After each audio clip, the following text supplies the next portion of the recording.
Saul and Jonathan, Turbulent Relationships, Episode 25. Hello to all listeners of the Biblical Times podcast, and thank you for joining another episode in our series dedicated to the great heroes of the Book of Samuel.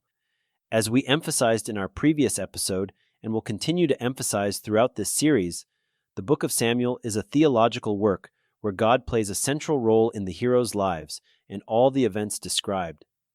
Simultaneously, the author wrote about real people who faced extreme situations that revealed their true personalities. Therefore, while maintaining our deep respect for the text's theological significance, our podcast focuses on the historical and daily lives of these remarkable biblical characters. In the previous episode, we followed Samuel's story from the year before his birth to the day when his parents, Hannah and Elkanah, entrusted him to Eli the priest to be raised in the small sanctuary in Shiloh. We discussed young Samuel's pleasant demeanor and the pivotal day when the tribal elders informed him that his corrupt sons could not inherit his position, meaning no priestly dynasty would bear his name. If that announcement wasn't devastating enough, the elders asked Samuel to appoint a warrior king who would establish an army and lead them in battle against Israel's enemies, primarily the Philistines, as described in chapter 8. Samuel's personality underwent a dramatic transformation that day. The pleasant young Samuel disappeared, replaced by a gloomy and vengeful figure. Tasked with choosing a king for Israel, establishing a dynastic lineage of kingship at the expense of his sons, he deliberately chose a young, insecure monarch. Instead of supporting him during the early years of his reign, Samuel humiliated and undermined his authority. As we will see in this episode and the next, Samuel's hostile attitude had profound implications for Saul's fragile personality. We met Saul on the day he went searching for his father's lost donkeys, as told in chapter 9. From a theological perspective, that day Saul set out to meet the destiny God had predetermined for him, becoming Israel's first king. However, from a historical and psychological perspective, Saul found himself forced into an extremely traumatic situation for which he was completely unprepared. In a single moment, Samuel overwhelmed him and imposed kingship on a young man who neither understood what kingship meant nor desired to be king. Suddenly, Saul was expected to establish an army, despite having no military experience whatsoever. While Saul fulfilled his duties as king and warrior, his sensitive nature could not withstand the traumatic experiences he endured. Gradually, he began to unravel, behaving irrationally until he eventually lost touch with reality. It is against this backdrop that Jonathan enters our story. As Saul's firstborn son, Jonathan was the natural heir and positioned to become Israel's second king. We will explore why he relinquished the throne to David in a future episode. Before proceeding, let's pause and add a brief note about how biblical stories were written.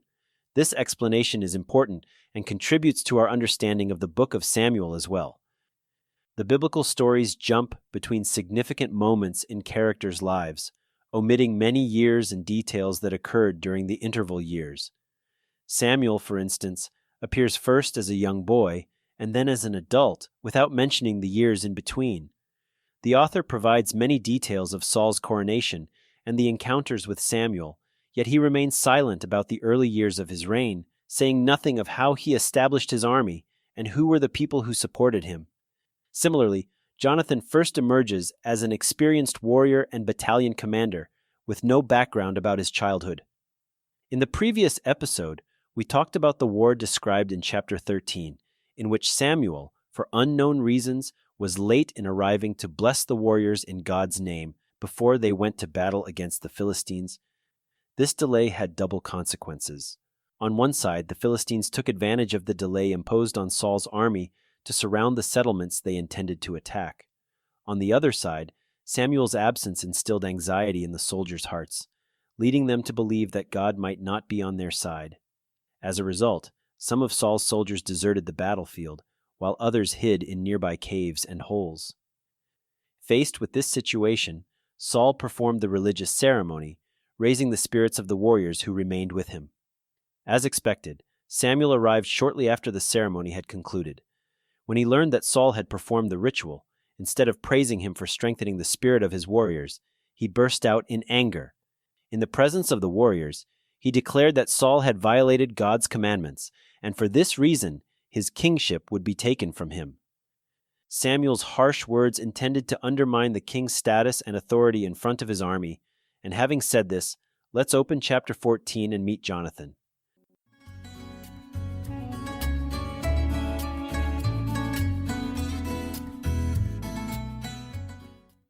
Now let's return to that specific day from a different angle, where Jonathan plays a central role. To understand what he did, we must know that Saul's army consisted of 3 battalions, 2 of which he commanded and with which he waited for Samuel's arrival. Jonathan commanded the 3rd battalion and was positioned in a slightly distant location. And with these words, chapter 14 begins. One day, Jonathan, son of Saul, said to his young armor-bearer, "Come, let's go over to the Philistine outpost on the other side." But he did not tell his father. When the Philistine warriors discovered them advancing, they mistook them for deserters from Saul's army and said with contempt, "Look, the Hebrews are crawling out of the holes they were hiding in." The Philistine forces were scattered around the settlements, and their disdain left them unprepared. Jonathan and his armor-bearer used this situation to their advantage, and in a surprise attack, they struck swiftly and killed many of them. The resulting chaos was visible from afar and caught the attention of Saul's lookout, who had no idea which of his warriors had initiated this bold action. Let's read a brief quote from chapter 14 describing what happened. Then panic struck the whole Philistine army. It was a panic sent by God. When Saul saw the Philistines scattering in all directions, he said to the men with him, "Muster the forces and see who has left us." When they did, it was Jonathan and his armor-bearer who were not there. Saul took advantage of the chaos that erupted and joined the battle Jonathan had initiated. However, before doing so, he made a weird decision. He made his warriors swear not to eat anything until that evening. Quote, Saul had bound the people under an oath, saying, "Cursed be anyone who eats food before evening comes, before I have avenged myself on my enemies." So, none of the troops tasted food. As we shall soon see, this strange oath exhausted the army and exposed the troubled relationship between Saul and Jonathan. Furthermore, it demonstrates the impact that Samuel's harsh words had on Saul's mental state. During the battle day, Jonathan and his men joined a group of warriors under his father's command, and they entered a nearby grove. Jonathan, unaware that his father had sworn the warriors to not eat anything until evening, saw a honeycomb on the ground, inserted the tip of his staff into it, and tasted the honey that stuck to it. A quote from chapter 14. The entire army entered the woods, and there was honey on the ground, yet no one put his hand to his mouth because they feared the oath. But Jonathan had not heard that his father had bound the people with the oath, so he reached out to the end of the staff that was in his hand and dipped it into the honeycomb. He raised his hand to his mouth, and his eyes brightened. The brightening of Jonathan's eyes is understandable, as the ancients knew that honey was a quick and available energy source, and Jonathan, who tasted a little honey, received an energy boost. Then one of the warriors said to him, "Your father bound the army under a strict oath, saying, 'Cursed be anyone who eats food today.' That is why the men are faint." And this was Jonathan's response, "My father has made trouble for the country. See how my eyes brightened when I tasted a little of this honey. How much better it would have been if the men had eaten today some of the plunder they took from their enemies. Would not the slaughter of the Philistines have been even greater?" Jonathan's criticism of his father was both offensive and disrespectful, revealing his opinion of Saul's oath forbidding the warriors from eating. This criticism followed his earlier action of initiating the war against the Philistines without informing his father, who served as both king and army commander. There is another point worth noting. The warrior who spoke of the soldier's condition described a medical condition called hypoglycemia, a dangerous drop in blood sugar levels that causes weakness, dizziness, severe fatigue, and sometimes fainting. This medical state can arise from various causes, among them when hunger combines with intense physical exertion. Exactly the situation faced by Saul's warriors, who had not eaten since morning. Under these circumstances, Jonathan's harsh criticism of his father's oath forbidding his warriors to eat becomes more understandable.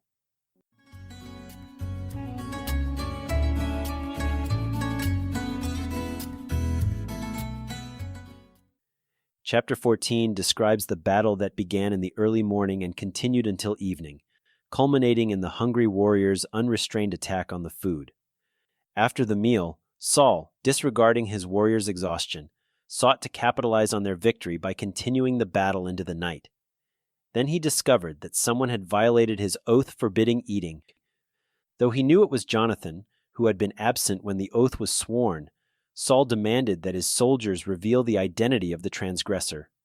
When he met with silence, he declared in a dry, hollow voice that the offender would be executed, even if it was his son. Quote, "Even if the guilt lies with my son Jonathan, he must die." But not one of them said a word. The warriors' stunned silence only intensified Saul's hostile tone and his insistence on exposing and executing the offender. He thus decided to conduct a lottery, whose outcome was, naturally, predetermined. Quote, "Saul then said to all the Israelites, 'You stand over there, I and Jonathan my son will stand over here.' The warriors' discomfort with their king's irrational behavior surfaces in their response. 'Do what seems best to you,' they replied.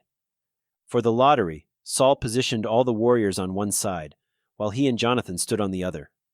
Quote, Jonathan and Saul were taken by lot, and the men were cleared. Saul, in a psychotic state that prevented rational judgment, proceeded to the second and final stage of the lottery. Quote, Saul said, 'Cast the lot between me and Jonathan my son,' and Jonathan was taken. When the transgressor's identity was revealed, Saul addressed him in an accusatory, emotionless tone, 'Tell me what you have done.' Jonathan replied with equal detachment, 'I tasted a little honey with the end of my staff, and now I must die.'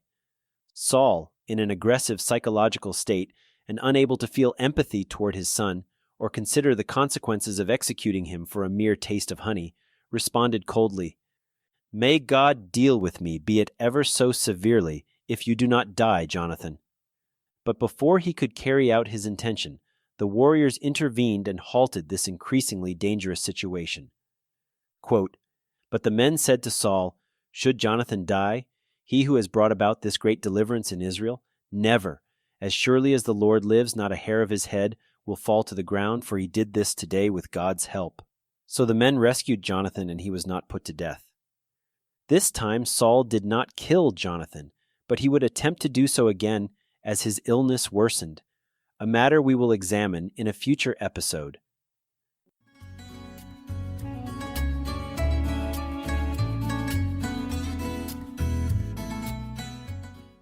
Let's summarize what we discussed in this episode.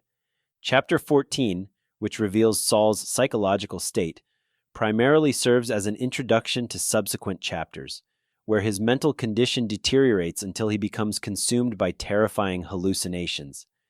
It's crucial to recognize that Samuel's hostile attitude toward him played a significant role in this decline.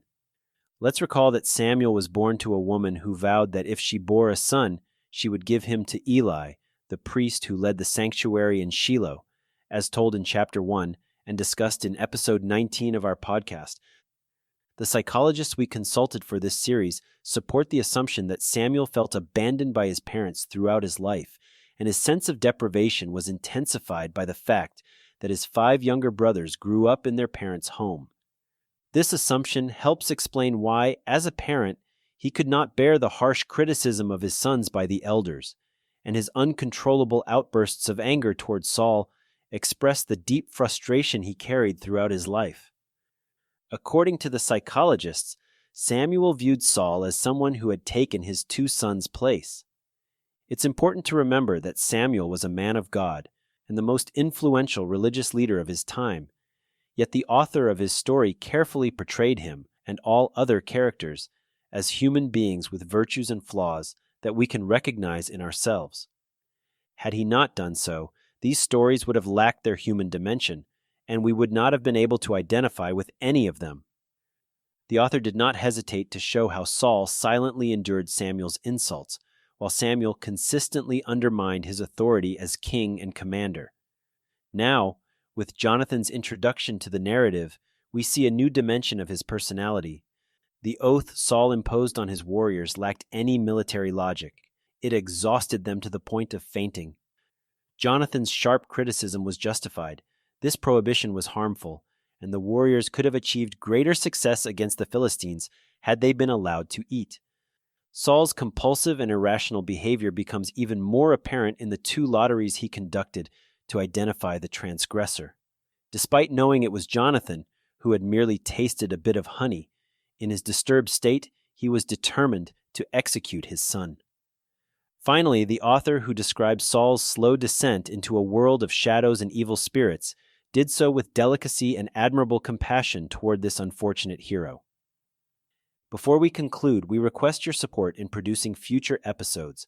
Our podcast is based on expertise from multiple disciplines, including deep knowledge of ancient Israeli history, legal systems, and social structures.